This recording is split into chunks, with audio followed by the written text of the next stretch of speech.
जी part 2 start हो गया है और जी हमने उधर ही रखें, सिर्फ अब बैलेंसिंग करनी है, ऐसा ही है। तो बिल्लू आ गया है, लाल का क्या करना, चलो लाल भी ले लेते हैं। सुने जी, कैश के लेजर के अंदर कोई भी बैलेंसिंग फिगर आपने नहीं निकालनी, ठीक है। अब अल्लाह का नाम लेके हम चल पड़े तो इधर तो दो बैलेंसिंग फिगर्स आ रही हैं। एक है सेल्स, अब ये क्रेडिट सेल्स होती है ना सिर्फ डेटर में, तो ठीक है। हाँ, अगर आप कैश सेल्स भी तो डालें तो इकट्ठा कैश भी निकल आता है, लेकिन एनीवेज बैठ जाओ, जल्दी करो यार, बैठो बैठो बैठो बैठो। क्रेडिट सेल्स आ जाती हैं यहाँ पे, ठीक है। तो यहाँ पे दो मिसिंग फिगर्स हैं। स्टॉक में कॉस्ट ऑफ सेल्स, ये भी क्रेडिट साइड पे आनी है, डेबिट भी मिसिंग है, क्रेडिट भी मिसिंग है। तो कहानी फिर यहाँ से चल रही है।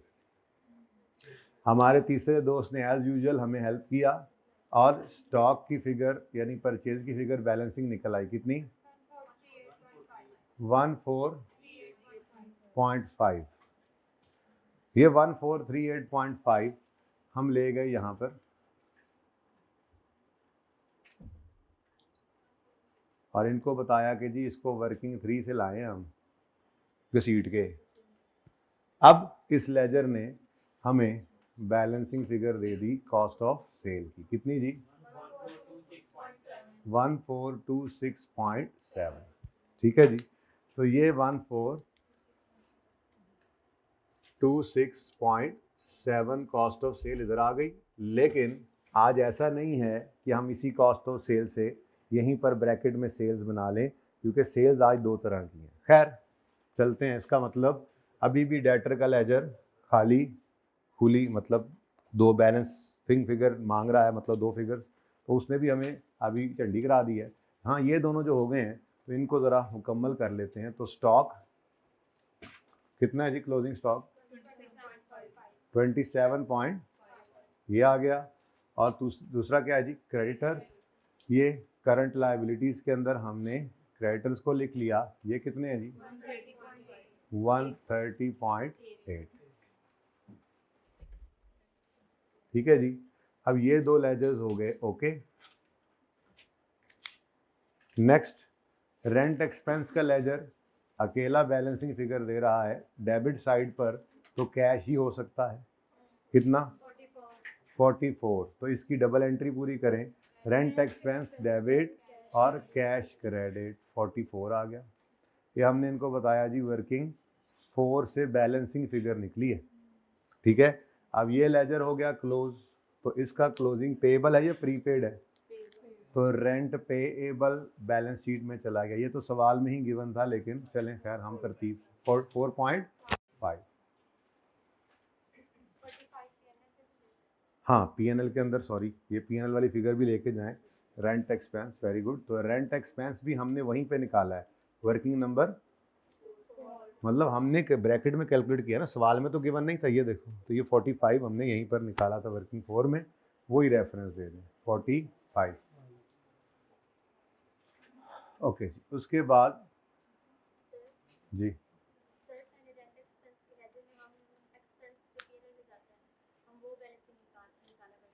हाँ, तो आज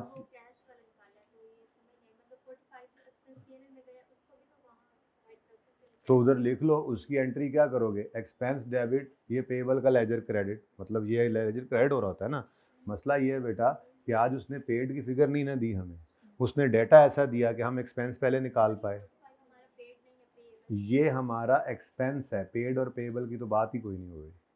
ये हमारा एक्सपेंस है, इतना एक्सपेंस था, इतना पे हो गया, तो इतना अभी भी पेएबल है।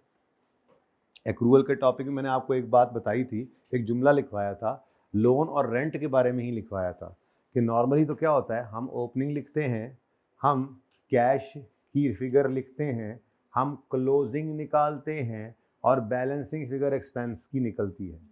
फिर मैंने आपको कहा था कभी कभी ऐसा होता है कि वो एक्सपेंस का डेटा दे देता है, जैसे लोन की अमाउंट दे दे, इंटरेस्ट रेट दे दे और डेट ऑफ लोन दे दे, तो हम एक्सपेंस की फिगर पहले निकाल सकते हैं। हो सकता है ऐसा डेटा हो कि एक्सपेंस पहले निकले, तो फिर क्लोजिंग या कैश बैलेंस ही निकल सकता है। अगर वो रेंटल की अमाउंट दे दे पर मंथ, जिस दिन एक्वायर की प्रॉपर्टी रेंट पे वो डेट दे दे, तो हम रेंट एक्सपेंस की फिगर पहले निकाल सकते हैं। तो ये वही मामला हुआ था। अभी तक जितने सवाल देखे थे उसमें वो कैश बता देता था, तो हम फिर ये नहीं निकालते थे, ये बैलेंस ही निकल आता था। लेकिन आज उसने कैश में मसला जो डाला हुआ है, तो उसने डेटा ऐसे दिया कि यहाँ से कैश मिसिंग कर दिया था, तो वो हमें फिर यहाँ से निकालना पड़ा। तो उसने एक्सपेंस का डेटा दिया था। 4 में से कोई 3 चीज़ उसको बतानी ही पड़ेंगी, चाहे सीधी बताए चाहे डेटा दे, हम वो निकाल लें। बैलेंसिंग तो एक ही निकल सकती है। Got it? चलें आगे। अच्छा जी, तो एंड तक हो गया काम। लो जी, रेंट अब ये नॉर्मल उसी तरह से जैसे पहले होता था वैसे ही है। तो एक बीच में स्पाइस आया, ठीक है जी। एक्सपेंस जो P&L में जाना है वो अब यहाँ बैलेंसिंग निकला है। कितना जी? 41.8। ये 41.8 आपका इलेक्ट्रिसिटी एंड टेलीफोन एक्सपेंस आ गया। वर्किंग 5 में कितना? 41.8। और क्लोजिंग में क्या है? ये पेबल है। तो यहाँ पर आ गया इलेक्ट्रिसिटी एंड रेंट, नहीं, टेलीफोन पेबल।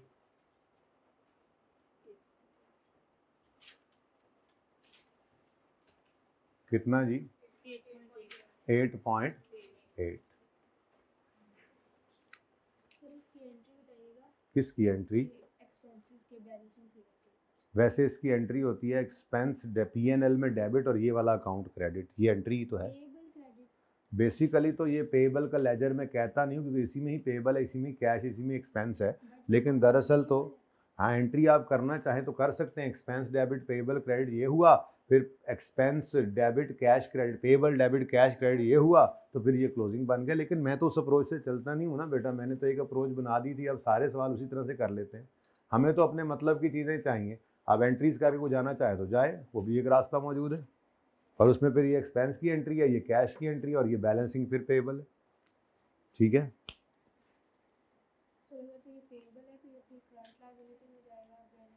जी पेबल है तो करंट लायबिलिटी में वही पेबल। पेबल था दौरान साल, इतना पे भी तो हुआ है ना। ये सारा कैसे ले जाएं पेबल में?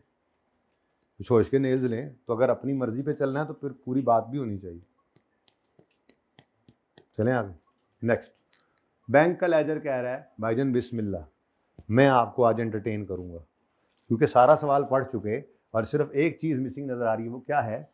वो अमाउंट जो कैश के लेजर से डिपॉजिट होनी है, कैश के दराज से निकल के बैंक में, तो एक ही बैलेंसिंग फिगर रहेगी ना। सवाल पढ़ते हुए हमने लिख लिया था। अच्छा, जो सवाल पढ़ते हुए ना लिखे उनका बैलेंसिंग आए तो उनको फिर उस वक्त याद रखना पड़ता है, लेकिन हमारी आदत है हम बैलेंसिंग ही लिख लिया करते हैं। तो यहाँ पे कैश की फिगर क्या आ गई जी? बैलेंसिंग कितनी? 1375.7 हैवी अमाउंट कैश से निकल कर बैंक में जा रही है। तो इसका मतलब डेटर्स पैसे कैश में देते हैं, लेकिन आज उसने ये मतलब भी हमें खुद ही बता दिया था। ठीक है, तो 1375, ये 7 लिखा है, 1375.7, और ये हमने बताया जी वर्किंग 6 से लाए हैं। लेकिन अभी भी इसमें बड़े मसले हैं। कैश सेल्स बतानी है, कैश रिसीव फ्रॉम डेटर्स बताना है, ये बैलेंसिंग, ये भी नहीं कि सेल निकालना, ये बैलेंसिंग। इसमें कुछ भी बैलेंसिंग फिगर नहीं निकालनी जो उसने खुद बताई हुई है। कह रहा है कैश सेल्स हैं तो कहीं से भी निकाल के लाओ, कह रहा है डेटर्स कैश में पे करते हैं, कहीं से भी निकाल के लाओ। इसमें कोई चीज सवाल ने बताई है कि वो है, बैलेंसिंग नहीं निकाल सकते क्योंकि शक है कि इसमें से पैसे निकले। सारी चीजें आसपास से निकाल के लाएंगे। ये दो फिगर्स भी कहीं ना कहीं से निकल आएंगी जब, तो फिर इसको चेक करेंगे। अगर तो ये बैलेंस होगा तो हम कहेंगे यार आपको सिर्फ वहम हुआ था। और अगर बैलेंस ना हुई, इधर से कुछ निकलता हुआ नजर आ रहा, तो निकल तो रहा है, क्रेडिट तो हुआ है कैश, डेबिट क्या हुआ है वो नहीं मिल रहा, तो डेबिट फिर क्या हुआ है? अकाउंटेंट का बोझा। ठीक है जी, और बात समझ आई कुछ? चले अच्छा जी, नेक्स्ट। ये लेजर तो हो रहा है, वो रुक गया, तो ये लेजर तो हो रहा है। क्लोजिंग बैलेंसिंग आ गया, कितना जी? 327. अच्छा, अब इसका जो इसमें से एक्सपेंस है वो P&L में जा चुका है ना, तो इसका क्लोजिंग 327.75।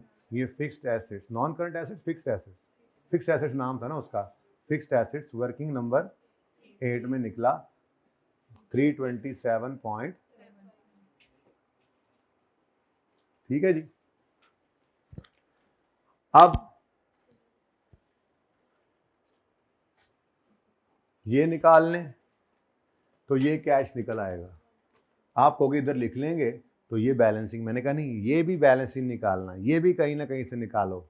तो फिर अब हम जाते हैं वापस अपने मार्कअप मार्जिन वाले पॉइंट पे, ठीक है। अब आपके पास 1 मिनट है, आप इस कॉस्ट ऑफ सेल की फिगर को देखो, ये आपको भी देख रही है, आप इसको भी देखो, और आप मार्कअप मार्जिन वाली एडजस्टमेंट को भी पढ़ो, और कोई 1 मिनट के अंदर कुछ करो, कुछ भी कर लो, गलत सलत कहीं रफ साइड पे कर लो अगर घबरा रहे हो तो। दलेर हो, अगर शेर दिल हो, शेर दिलियाँ हो, तो फिर नीट वर्किंग में करो और कर दो सवाल, देखी जाएगी क्या हो जाएगा, मैक्सिमम गलत हो जाएगा।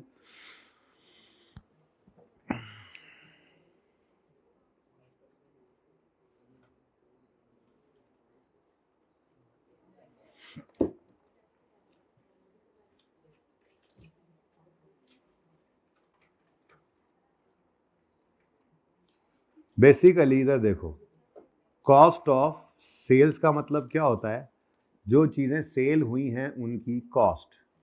मेरे बच्चों, कॉस्ट नहीं बदला करती, कॉस्ट नहीं बदला करती।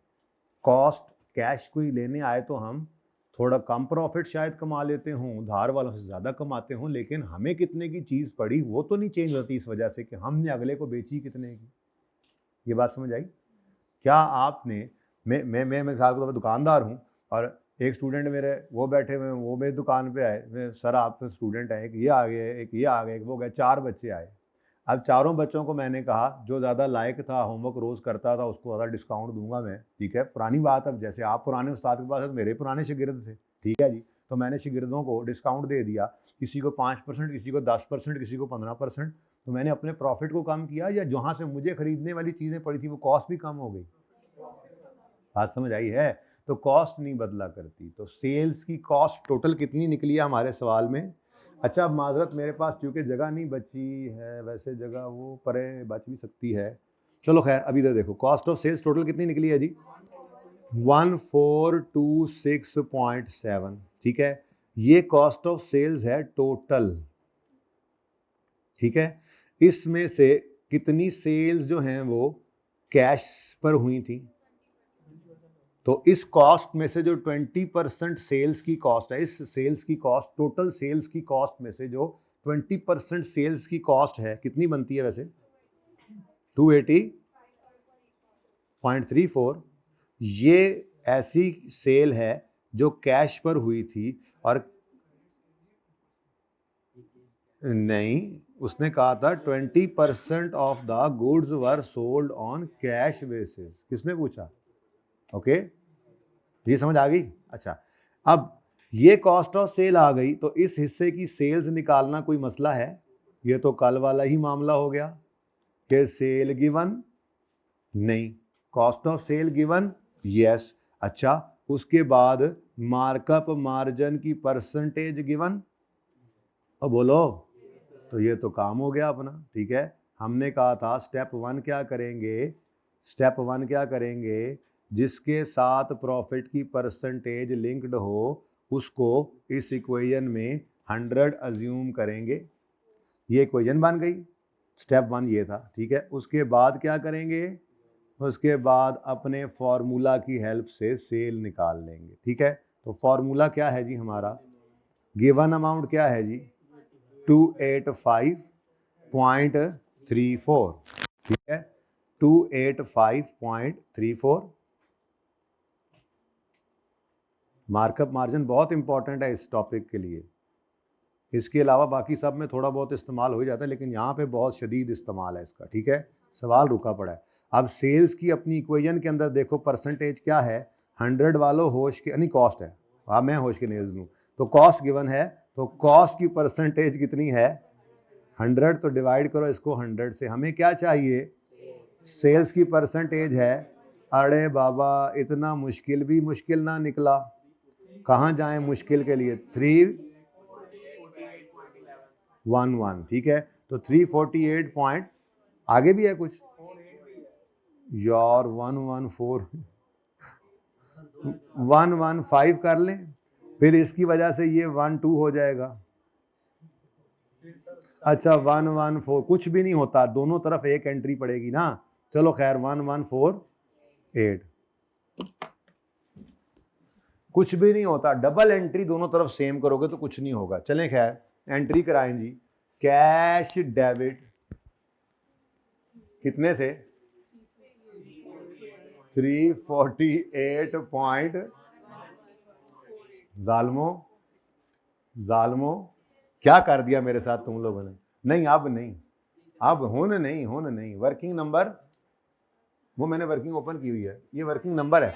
अभी तक कहाँ पे पहुंच गए हैं, क्यों ना वहां पे, चलो यहीं पे ठीक है, अब हो गई है, ठीक है बस यही वर्किंग साथ मिला दूंगा ना तस्वीर के लिए, वर्किंग नंबर 9, ठीक है। अच्छा अब ये वर्किंग 9 में आपकी सेल निकल आई, लेकिन अभी भी आपको इजाजत नहीं है ये डेटर यहां से बैलेंसिंग निकालें, क्योंकि शक है कि कुछ कैश ना निकला, तो ये भी कहीं ना कहीं से निकाल कर, खैर इसकी डबल एंट्री करें, कैश डेबिट सेल्स क्रेडिट, तो कैश सेल्स आ गई 348.11 जालमो 48, ठीक है।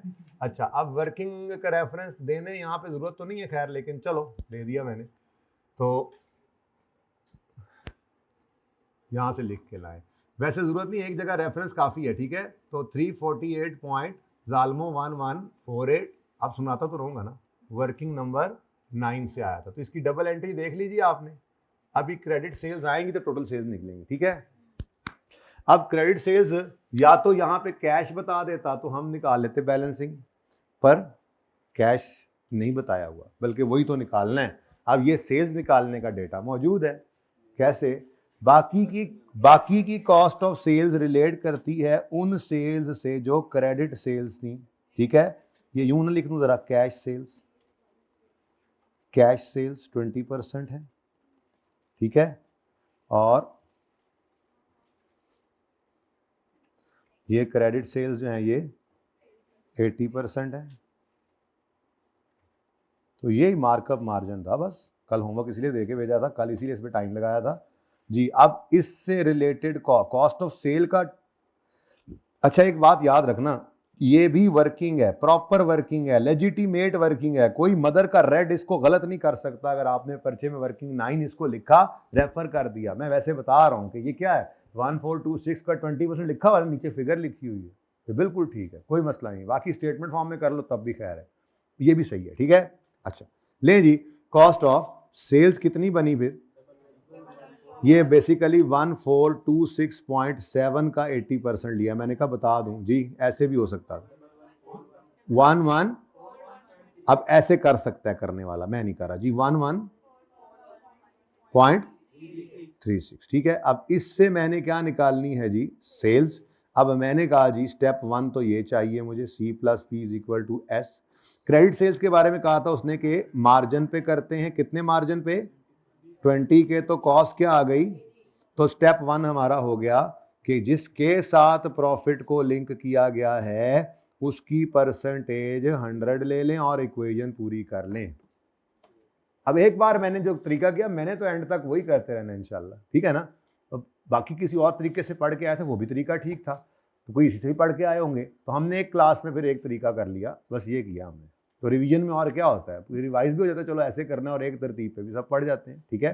तो सेल्स अब निकालनी है, तो कॉस्ट ऑफ सेल गिवन है,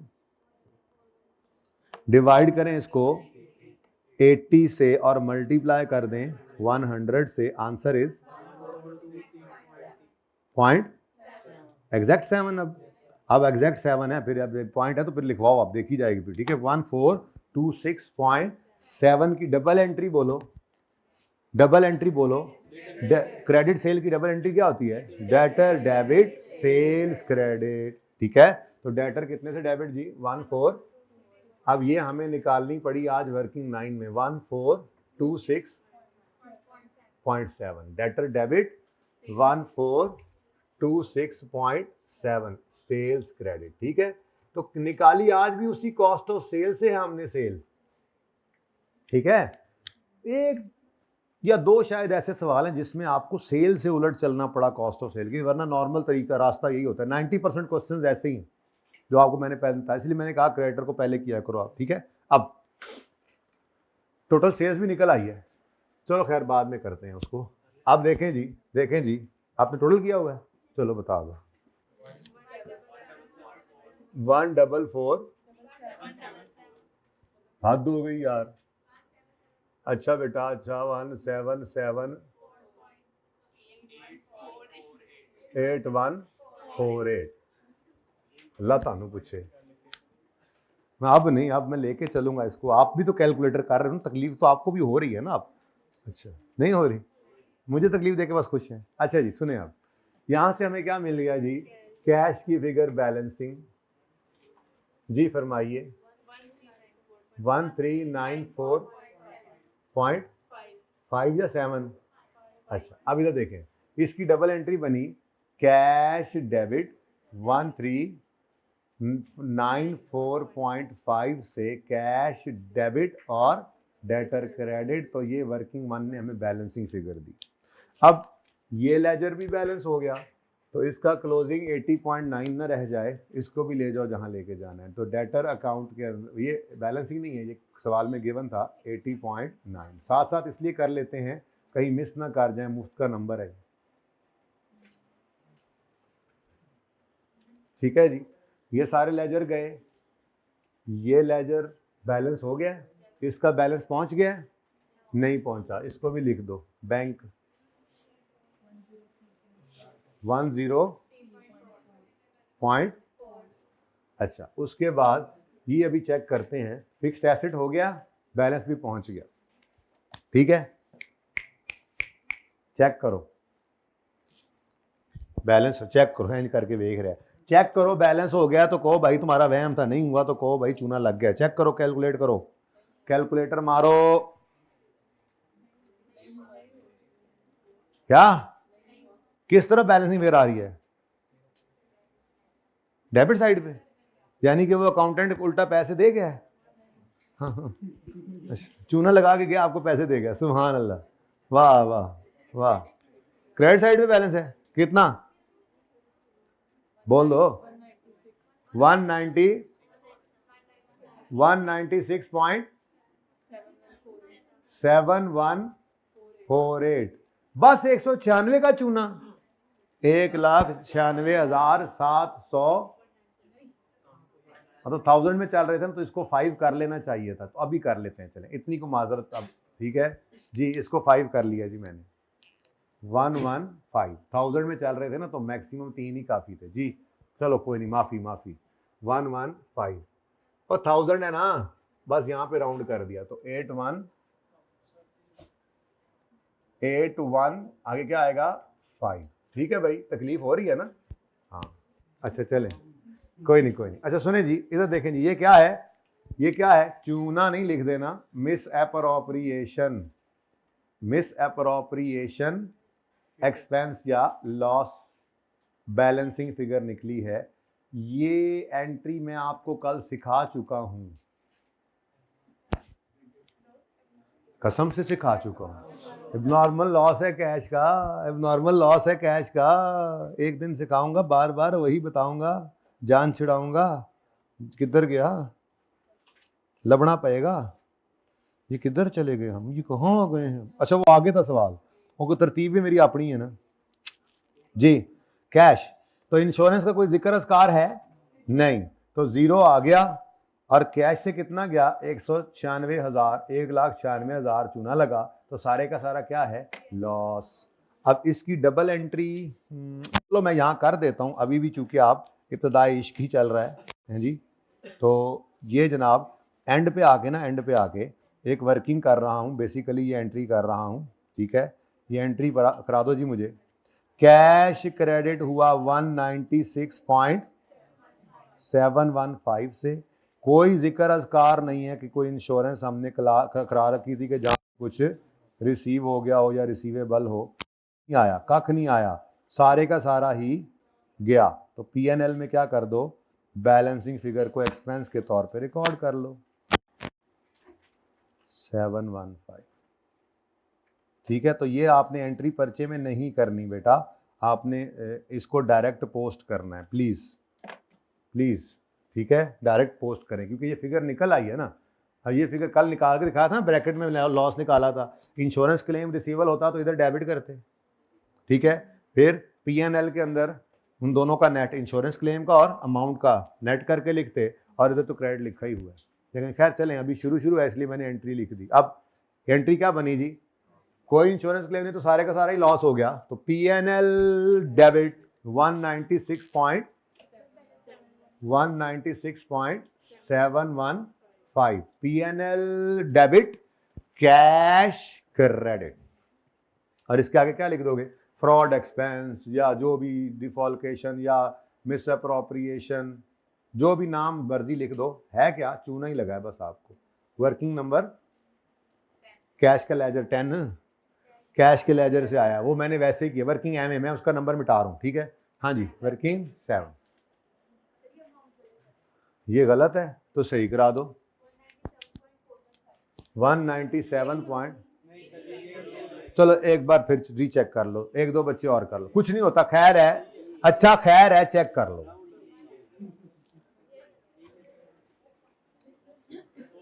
ठीक है, ये ठीक है, जिसको मसला है वो दोबारा चेक कर ले, कोई बात नहीं। अच्छा जी, अब ये वैसे अलग से रिक्वायरमेंट भी थी, ठीक है, तो इधर देखो जरा रिक्वायरमेंट को कैसे हल करना है। ये रिक्वायरमेंट ए है, ये रिक्वायरमेंट ए है। अब रिक्वायरमेंट बी जरा पढ़िएगा, किताब कोई नहीं हैगी, इतना मुझे रिक्शा करा के जाना पड़ा है रिक्वायरमेंट पढ़ने। Compute amount of cash shortage if any, अब इसको ऐसे अलग से लिखना है आपने, अलग शुरू में लिखना चाहिए था लेकिन चले खैर। B requirement the amount of cash shortage is ₹196,715 है ना जी, और यहाँ पे आपने लिख दिया वर्किंग नंबर 7, ठीक है। तो ये रिक्वायरमेंट ऐसे जाके वो देख लेगा कैश के लेजर में।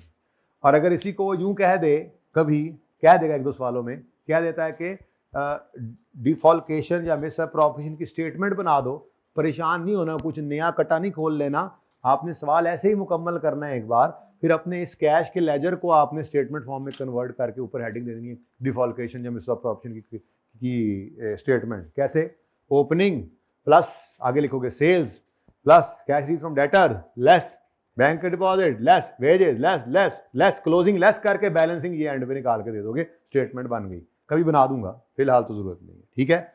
अच्छा जी, ये मिस अप्रोप्रिएशन आ गई जी, तो बोलो कोई मसला, सवाल खत्म है। जीपी बताओ, जीपी 348.115। कोई अदर इनकम नहीं थी सवाल पूरे में, फिर ये सारे एक्सपेंसेस लेस कर दो तो क्या आ गया, ग्रॉस प्रॉफिट नहीं आया, लिखा तो वह, अच्छा लॉस आ गया, कोई बात नहीं परेशान नहीं होना, इतना अगला चूना लगा गया तो आपको प्रॉफिट थोड़ा ही आना था, हो गया लॉस, कोई नहीं जी। 74 कोई बात नहीं, अल्लाह की मर्जी, कारोबार है, तो नेट प्रॉफिट की बजाय क्या आ गया, लॉस, नेट लॉस आ गया, ठीक है। बल्कि यूं लिख लिया करें, नेट प्रॉफिट भी आ सकता था, नहीं तो लॉस भी आ सकता है। और यहां पे भी प्लस, अगर नेट प्रॉफिट हो तो प्लस करते, अगर लॉस आ जाए तो माइनस कर देंगे, ठीक है। अब बार बार कह रहे हैं ड्राइंग्स, भाई कैपिटल के अंदर पहले प्रॉफिट्स कमाकर ऐड भी तो हुआ पड़ा है ना, ठीक है, दस निकाल लिया होगा, कैपिटल में ऐड हो जाता है ना बचपन में तो जी, ओपनिंग कैपिटल अब ओला, अभी ये तो रहता है जी। नेट लॉस कितना है जी, 70.45, और ड्राइंग्स कितनी है जी, 122.6 ही था ना। अब यहां पे निकलना है क्लोजिंग कैपिटल, उसके लिए पहले मुझे चाहिए ओपनिंग कैपिटल, और वो मैं निकाल लूंगा यहीं ब्रैकेट में ही, वैसे जगह तो कम है लेकिन चलो कोई नहीं, इसको अलग वर्किंग में भी किया जा सकता है, कोई जरूरी नहीं कि आपने ब्रैकेट में ही करना होता है यहाँ, ठीक है जी। अब ओपनिंग कैपिटल कैसे निकलेगा, opening assets less opening liabilities, simple, ठीक है। तो ये जनाब ओपनिंग में एसेट है, ये भी एसेट है, ये लायबिलिटी है, बेटा चुप करके बैठे, या फिर इतना आहिस्ता बोले कि समझना है हमें जी। ओपनिंग लायबिलिटी है, ओपनिंग में एसेट है, ओपनिंग में एसेट है, ओपनिंग में एसेट है, और कोई एसेट लायबिलिटी कहीं लेजर कहीं और तो नहीं ना बनाया, तसल्ली कर लें, यहाँ पे भी कोई वर्किंग ओपन तो की थी, पता नहीं वो क्या थी। नहीं वो ऐसे ही है बस, वो एम ही है। ये वर्किंग 10 नहीं है, ये वर्किंग एम ए है, वर्किंग एम ए, ताकि आप डायरेक्ट एंट्री करने के बाद डालें, टाइम ज़ाया होता है इसमें। आ गई एंट्री, ठीक है। अब एक मिनट, अब मुझे लिखना भी तो पड़ता है ना। ये आप मुफ्त के नंबर हैं, तो जो बच्चे ओपनिंग को बैलेंसिंग निकालते हैं उनका एक मसला क्या हो सकता है, उन्होंने यहाँ पे मसलन कोई गलती की जिस वजह से उनके ये फिगर गलत आई हुई है, तो उन्होंने बैलेंसिंग निकाला कैपिटल को, तो वो भी गलत हो गया। कैपिटल की फिगर अगर इतनी मुश्किल से निकल रही है तो इसके अलग से, अगर 15 नंबर का सवाल है तो 3 नंबर इसके होने हैं, तो हर फिगर यहाँ लिखने के नंबर होने हैं। तो आपने कभी भी कैपिटल ओपनिंग वाला बैलेंसिंग नहीं निकालना। Okay, got it. चले तो शुरू हो जाओ, फिर शुरू हो जाओ। फिर लाल लाल डिब्बों को देखते जाओ। 48 पॉइंट प्लस है जी, प्लस 15.7 माइनस 116.1 प्लस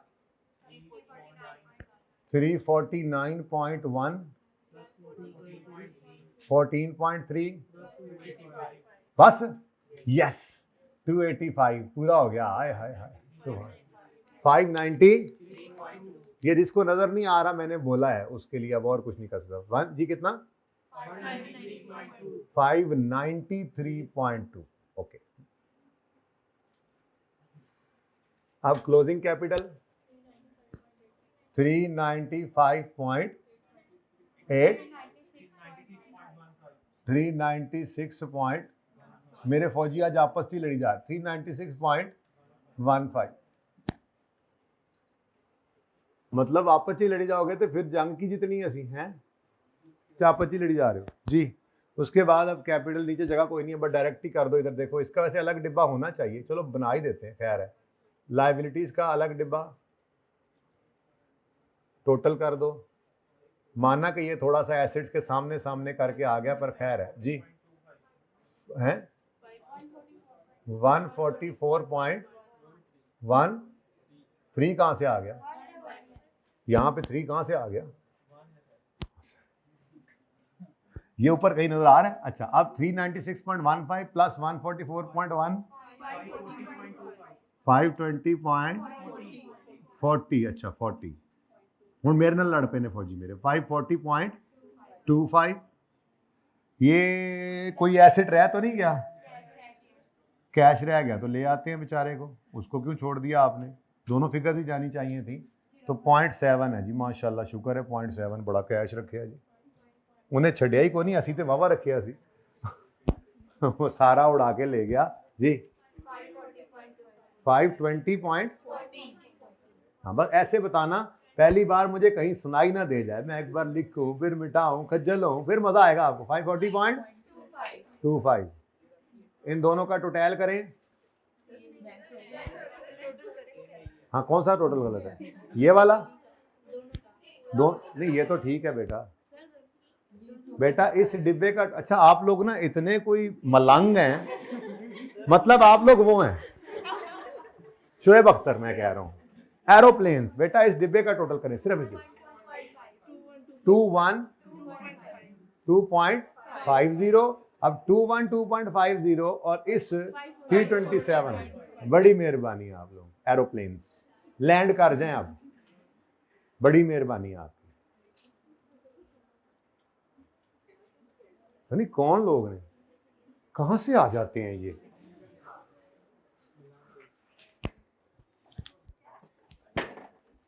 अच्छा जी आप सुने, ओके। एक तो एक छोटा सा बयान है 10 मिनट का, आप लोगों ने यहीं पे ही सुनना है, क्लास खत्म होने के बाद होना है, लेकिन तब तक के लिए ज़रा जल्दी से आ जाएं। हम वो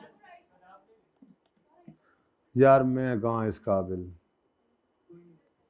हम कहाँ, हमारी ज़ात कहाँ है बुलिया,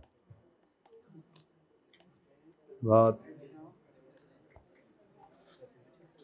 सी किथे, साड़ी ज़ात किथे, इसकी तस्वीर ले लें जल्दी से। शेर बन गया, शेर बन गया भाई। वो ज़रा पॉज करें। चलें जी आ जाएं असलम भाई वाले सवाल पे। अभी नहीं आए ना, 35 मिनट तक आएंगे, मतलब घड़ी पे 30 और 35 मिनट जब होंगे, 10-12 मिनट हैं। हमने ये बड़ा ही इंपॉर्टेंट कॉन्सेप्ट है, ये कर लेना है। ये बड़ा ही इंपॉर्टेंट इसलिए है कि आपको पता है कोई भी चीज़ में किसी एक सवाल में लब लब के सवाल निकाल रहा हूँ, आपको ऐसे सवाल दिए जाएं जिनमें कुछ चीज़ें ऐसी सीख लें। अब देखें ये रिपीट टेलीकास्ट चलती रहती है, मार्कअप मार्जिन एक बार हो गया, अब हर सवाल में मुख्तलिफ होता रहेगा, ठीक है। तो आइए ज़रा असलम वाले सवाल पे कुछ इंपॉर्टेंट बातें आपसे डिस्कस करना चाह रहा हूँ, ठीक है। एक बात प्लीज, मेरा एक आपसे सवाल है, अगर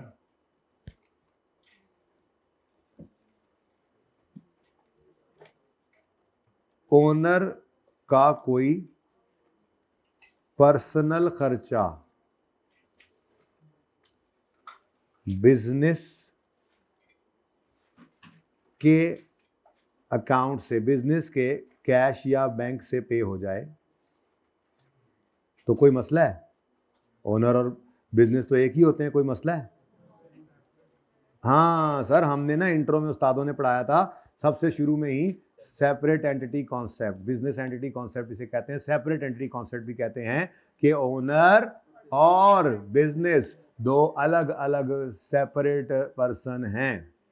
तभी तो वजूद में आई थी एंट्री कैपिटल की और ड्राइंग की। ओनर घर से पैसे लाए, गाड़ी लाए, चीजें लाए, जो भी लाए बिजनेस में लेके आया वो क्या है? कैपिटल। और ओनर घर आए बस 5-7 मिनट तक, भाई 5-7 मिनट, ओनर बिजनेस से कुछ भी निकाल कर ले जाए तो वो क्या है? क्योंकि सेपरेट एंटिटी कॉन्सेप्ट था, ठीक है। तो अगर ओनर का कोई पर्सनल खर्चा या लायबिलिटी, ओनर को पर्सनल खर्चा हो या लायबिलिटी इवन हो, ओनर के ऊपर लोन था, ठीक है, वो खर्चा नहीं है उसका, अगर बैंक से पे कर दें आप अपने बिजनेस के बैंक से तो कोई मसला नहीं। तो ओनर का कोई खर्चा या लायबिलिटी बिजनेस के कैश या बैंक से, बिजनेस के कैश या बैंक से पे कर दें तो ये ड्राइंग्स हैं। तो ये क्या है? तो इसे ड्राइंग्स, इसे भी ड्राइंग्स ही कहेंगे। तो इसे ड्राइंग्स कहेंगे। वो इंग्लिश में तुम लिख लो ना, अंग्रेज, ड्राइंग्स कहेंगे। मेरे कान बड़े तेज हैं, मेरी अम्मा और मेरी घरवाली आप मेरी बुराइयां कर रहे थे ना बैठ के, जब तो मैं अंदर बैठा सुन लेता हूँ, कहते किड्डे तेज काने से जी। मैं कहता हूँ तुसी जो कट्ठियां बहनी हो ना तो मैं लग जाती पता कि तुसी कट्ठियां क्यों बैठी हो, जरूर मेरे खिलाफ कोई साजिश हो रही होनी है। अगर ओनर का कोई, मैं कान ऐसे ओपन कर लेता हूँ, सब सुनाई दे, अगर ओनर को कोई पर्सनल खर्चा या लायबिलिटी बिजनेस के कैश या बैंक से पे कर दें तो उसे ड्राइंग्स कहेंगे, ठीक है जी। अंग्रेजी में लिख लें जिसने लिखना है। अब एंट्री क्या बनेगी? ड्राइंग्स डेबिट, अच्छा, और कैश या बैंक क्रेडिट। अच्छा, ओनर अगर घर पे बिजनेस से कुछ चीज़ें निकाल कर ले जाए तो वो नहीं, ओनर घर से बिजनेस में से घर कोई चीज़ें निकाल कर ले जाए तो वो भी क्या है? ड्राइंग्स। लेकिन एंट्री क्या हो जाएगी? परपेचुअल है तो इन्वेंट्री, पीरियोडिक है तो परचेजेस, ठीक है, मसलन ये। लेकिन ये एंट्रीज हमेशा याद रखना किससे होंगी? कॉस्ट से। ये एंट्री हमेशा कॉस्ट से करनी है आपने, ठीक है, क्योंकि आपने खुद को चीज़ बेच के खुद से प्रॉफिट नहीं कमाना, ये प्रूडेंस कॉन्सेप्ट की खिलाफ वर्जी है, ठीक है। अच्छा, और अगर बिजनेस का कोई खर्चा या लायबिलिटी ओनर अपने, ये इस सवाल में नहीं था, ये किसी और सवाल में आएगा, ठीक है, लेकिन बात इकट्ठी हो जाए तो अच्छी होती है, ठीक है। अगर बिजनेस का कोई खर्चा, अगर बिजनेस का कोई खर्चा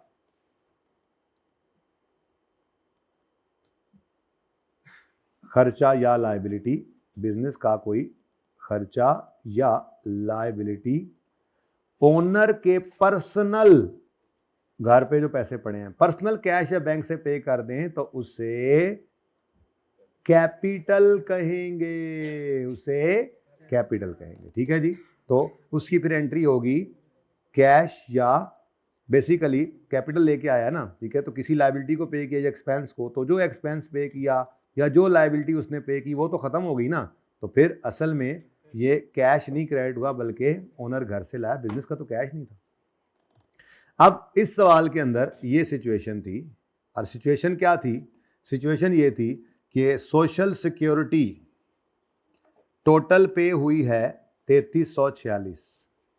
वो कह रहे हैं ड्राइंग्स इतनी हैं जिसमें से असलम ने रेंट पे किया है। अच्छा हाँ आ रहा है, तो इसका मतलब 2000, अभी तो देखो दो चीजें आ गई। एक है 3346, ये क्या है? Social security. इसके दो टुकड़े। कहता है his own social security contribution भी इंक्लूडेड है wages and social security total 65,000 में। ठीक है, तो इसमें कितना टोटल शामिल है इसका अपना? तो 65 जो है वो इसकी अपनी पर्सनल सोशल सिक्योरिटी है ना, तो उसकी एंट्री आपने करनी है ड्राइंग्स डेबिट। इसकी एंट्री क्या? ये देखो, receipts, bundle of receipts and wages notebook, sum of cash expenses, cash credit 65, और बाकी जो बैलेंसिंग फिगर है, बैलेंसिंग फिगर वो फिर क्या है? वो बिजनेस का खर्चा है। कितना बनता है? 32। अब ये नॉर्मल चीज है, इसकी एंट्री होगी wages and social security expense debit cash credit. तो ये आपको कई बार मिलेगी एडजस्टमेंट। तो कैश की तो लड़ाई नहीं है, कैश के लेजर में तो पूरा ही क्रेडिट हुआ 3346। लड़ाई किसकी थी? खुदा ना खास्ता आप 3346 सारा एक्सपेंस में डाल देते, हालांकि सारा बिजनेस का एक्सपेंस ही नहीं है। इसी तरह से ड्राइंग्स कह रहा है कितनी की? ये तो है ना, नहीं समझ लगी? किसको समझ? यहां से आवाज आई, समझ नहीं लगी? कहीं से आई आवाज मुझे? प्लीज बता दे, मैं फिर बता देता हूं। अच्छा छुट्टी का टाइम, हाइब्रिड से आई है आवाज, हाइब्रिड से आई है। हाइब्रिड वाला समझ आई है? आप पे इल्जाम लगा दिया इन्होंने। इतना आसान टॉपिक है सर, इंट्रो वाला लग रहा है। Wages and social security total ये था। बिल्कुल ऐसे ही तस्वीरें, ड्राइंग्स कहता है ड्राइंग्स जो हैं वो पर वीक कितनी करता है? 18,000। तो एक साल में कितने वीक्स होते हैं? तो टोटल फिर कितना बन गया? 18,000 इंटू 52, टोटल ड्राइंग्स कितनी? 9।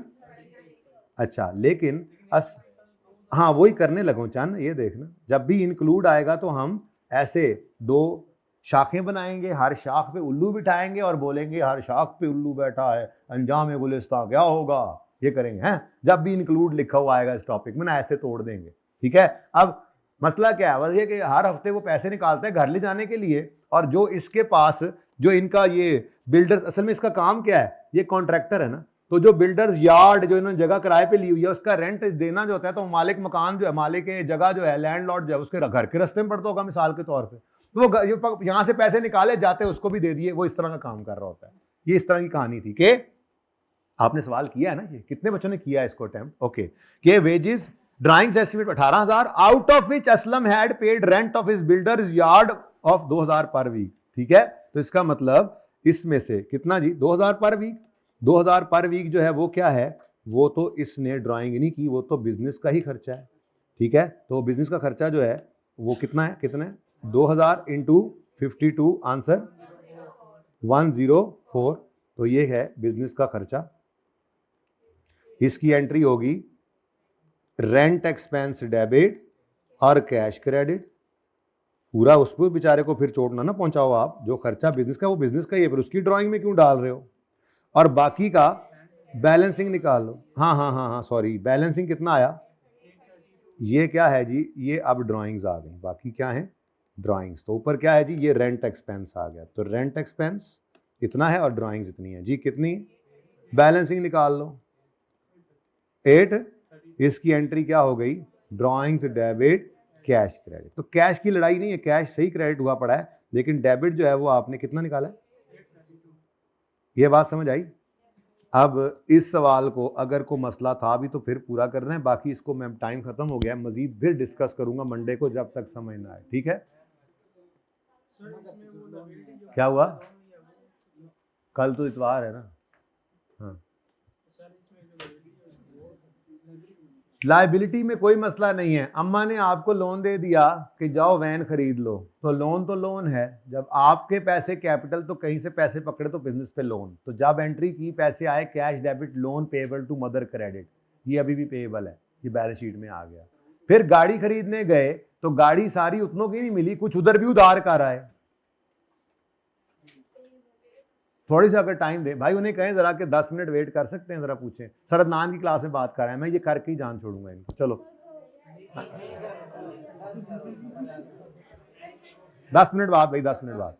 ओके लें जी, इधर देखें, ये देखें जी, ये 1 अप्रैल पे ही purchased 856,000 from his mother loan, कि उन्होंने अम्मा ने कहा बेटा क्या हुआ परेशान, अम्मा डिलीवरी वैन लेनी है। बेटा कोई नहीं, तेरी शादी के लिए पैसे बचा के रखे हुए थे तो चल, तू चले गए उधर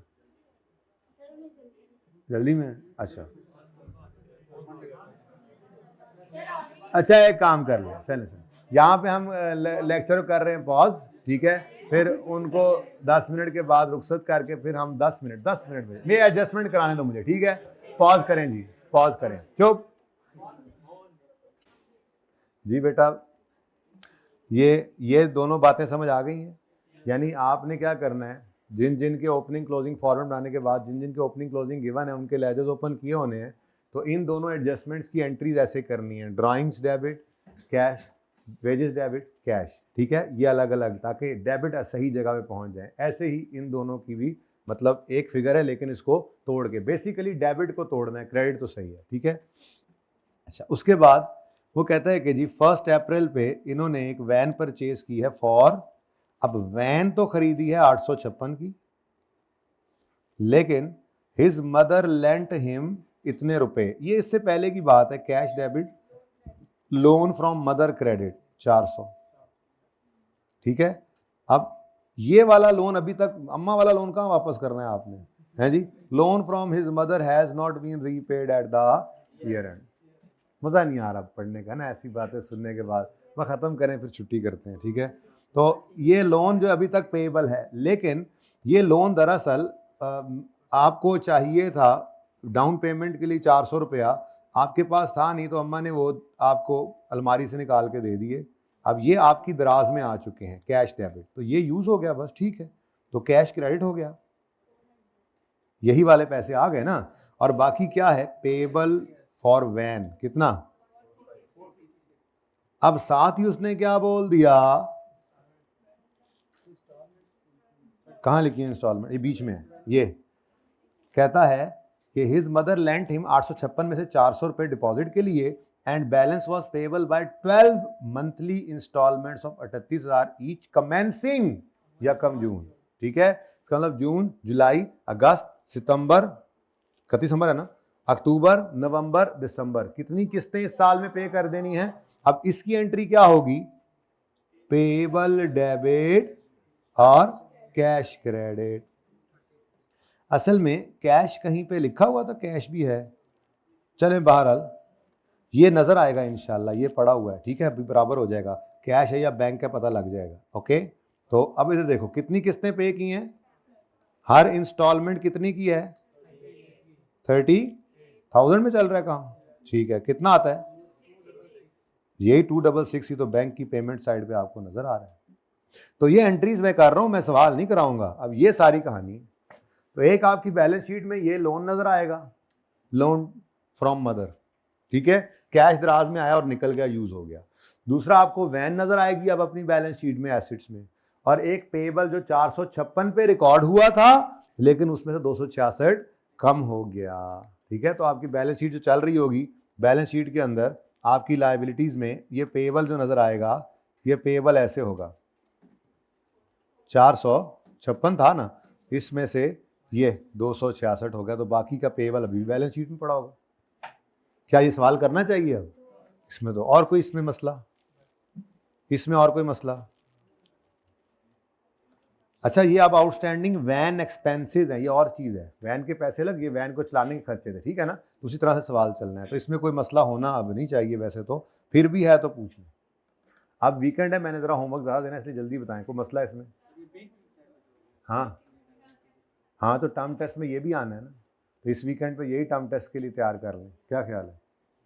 अच्छा चलें बेटा, अब ये ना कहा करें, ठीक है ना, अब ये सब कुछ करना है हमने, तो उम्र वाला सवाल इधर से कर लें होमवर्क में, और एक राका पोशी है, ये मैंने पढ़ा ही नहीं, ये आईके की किताब में, ये बड़ा रिसेंट सा सवाल है, सिर्फ नेट प्रॉफिट निकालना है। अच्छा, इसका कोई शॉर्टकट भी है, इसका कोई शॉर्टकट भी होगा, लेकिन आपने वो नहीं करना। मैंने आपके सोल्यूशन में वही डाला हुआ है, लंबे वाला कट। ठीक है, तो सिर्फ पीएनएल बना देना, बस सिर्फ पीएनएल बना देना। ठीक है, अच्छा ये 2 सवाल हो गए। अब एक पास पेपर 7 और 8, 7 और 8 कर लिया आपने। असली सवाल मंडे से फिर शुरू करेंगे। ठीक है,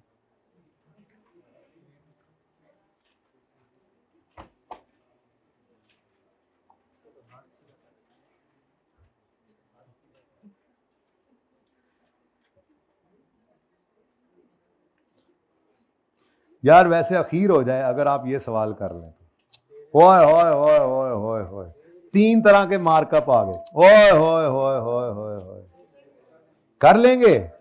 निजाम ने चलता चलाता बिजनेस लिया है, proper books of account maintain ही नहीं हो रही। ठीक है, अल्लाह खैर करसी। फिर हैं पेज किताब में है, होमवर्क लिखता हूं मैं। होमवर्क आज है 2 है 3 है मोरखा 3 जनवरी सन 2026, पहली बार क्लास में लिखा मैंने 26। ठीक है जी, पहला होमवर्क है पास पेपर 14, नाम है इसका निज़ाम। निज़ाम कहें या एफसीटी कहें, बिजनेस का नाम तो एफसीटी है। ठीक है, पेज नंबर है, अच्छा उसके बाद दूसरा है जी क्वेश्चन बैंक। उमर वाला कौन सा है? 7 उमर, पेज नंबर 24। उसके बाद क्वेश्चन बैंक, ये ऐसे राका पोशी साथ थोड़ा सा सवाल, राका पे पोशी। अच्छा वैसे एक बात बताऊं, ये कौन से सफ़े पे है? एक छोटी सी बात, होमवर्क तो यही है लेकिन एक छोटी सी होमवर्क लिख लें, ये तस्वीर खींच लें। एक छोटी सी बात बताने लगा हूं। एक तो है कि पीएनएल आप पूरा बनाएंगे राका पोशी वाले सवाल का, ठीक है, और उससे प्रॉफिट निकल आएगा। ठीक है, एक आपको एक बात बताता हूं, किसी को बतानी नहीं।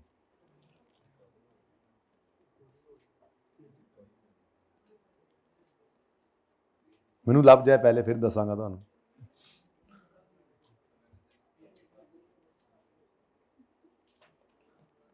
अलग मैंने किया था इसको, ये देखें, कैलकुलेशन ऑफ सिर्फ profit through balance sheet approach का एक फार्मूला भी है। ओए होए होए होए, तो जब पहले राका पोशी वाला सवाल आप कर लेंगे ना पूरे तफसील से लेजर्स के साथ, फिर आपको पता लगेगा ओह यहाँ पे तो ये तरीका भी था। फिर ये 2 एग्जाम्पल्स आप साथ में कर देंगे उसी वक्त, छोटी छोटी। अच्छा जब ये करेंगे, छोटी छोटी एग्जाम्पल्स हैं, ठीक है, कोई बात नहीं, इतवार आ गया ना, क्या करें। अच्छा सुनो, भाई कुछ नहीं यार, छोटी छोटी बातें सुनो। एक शॉर्टकट है जो पता होना चाहिए, किसी एमसीक्यू में काम आ जाता है। ठीक है, ये छोटी छोटी 3 एग्जांपल्स हैं बड़ी सादा सी। मैं तो जाहिर सी बात है मंडे को कराऊंगा। अगर मंडे को बड़ा सवाल पकड़ लिया तो ये फिर ट्यूसडे को चली जाएंगी चीज़ें। जैसे मार्कअप मार्जिन वाला आखिरी एग्जाम्पल रहता है मेरे एंड पे रहता है, ऐसे ही ये मेरे एंड पे होगा, लेकिन ये एग्जाम्पल्स भी साथ ऐड कर दी मैंने। ये एग्जाम्पल्स करने के बाद आप कैलकुलेटर पे भी बैठ के शायद 4 वर्किंग्स करके जो है वो राका पोशी वाले सवाल का प्रॉफिट निकाल लें। ठीक है, तो एग्जाम्पल नंबर 12, 13, बेसिकली ये सिर्फ ये फॉर्मूला ही है। ठीक है, 4 फिगर्स हैं, तो ये कर लेना। बेशक राका पोशी वाला सवाल इस तरह से आपसे ना भी हो तो खैर है, हो जाएगा वैसे, लेकिन ये जरूर कर लेना, एक अप्रोच होनी चाहिए आपके पास। तो एग्जाम्पल कौन कौन सी जी? 12 कितने लिख बैठा मैं होमवर्क? एग्जाम्पल नंबर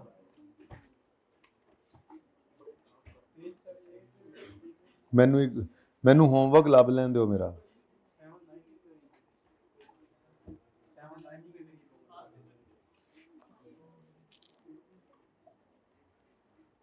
एग्जाम्पल 12 से लेकर 12, 13, 14, स्टार्टिंग फ्रॉम पेज 7। ठीक है, अच्छा सुनो सुनो, ये कर लेना इंशाल्लाह हिम्मत करके। ठीक है, बाकी और कोई चीज़ नहीं है। आपको टर्म टेस्ट के सवाल जब आ जाएंगे तो कोई बात नहीं है, वो मंडे से शुरू कर देना। और अगर ये कर लो टाइम हो तो फिर अगर मैं बना चुका आज रात तक तो कल तक भेज दूंगा इंशाल्लाह। ठीक है, ओके, ठीक है जी, अल्लाह हाफिज़।